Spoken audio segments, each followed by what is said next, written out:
మన Nizamabad 1 town SHO గారికి శ్రీమతి కల్వకుంట్ల కవిత గారు ఎమ్మెల్సీ అయినటువంటి స్థానిక సంస్థ కోటాలో ఎమ్మెల్సీ అయినటువంటి కల్వకుంట్ల కవిత గారు కనబడటం లేదు అని చెప్పేసి నిజామాబాద్ ప్రజల తరపున మరియు తెలంగాణ ఉద్యమకారుల తరపున కంప్లైంట్ ఇవ్వడం జరిగింది.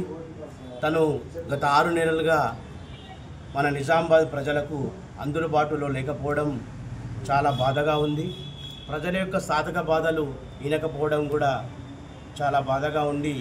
ఈరోజు మరి తను ఉన్నారా లేరా అనే విషయం తెలుసుకుందామనే ఉద్దేశంతో ఇక్కడ 1 టౌన్కి వచ్చి కంప్లైంట్ చేయడం జరిగింది. ఎందుకంటే మనం కట్టే ట్యాక్సులతోని తనకు జీతభత్యాలు మరియు సకల సౌకర్యాలు అందుతున్నాయి కాబట్టి ప్రజలకు సేవ చేయాల్సిన కనీస బాధ్యత తన నిర్వహించకుండా ఖాళీగా ఉండడం కరెక్ట్ కాదు. మరి ఖాళీగా ఉన్నారో తెలియదు, తను ఉన్నారో తెలియదు, లేదో తెలియదు. కాబట్టి ఈ విషయంపై 6 నెలలుగా లేరనే ఉద్దేశం తెలిసింది. మరియు ఇంకొకటి 5 నెలలుగా తన పర్సనల్ కేసు మీద తను తిహార్ జైల్లో ఉన్నట్టు తెలియవచ్చింది. ఆ తిహార్ జైలు నుంచి కూడా బెయిల్పై 1 నెలకు పైగా తను వచ్చి ఉన్నారని మనకు మీడియా ద్వారా తెలియవచ్చింది.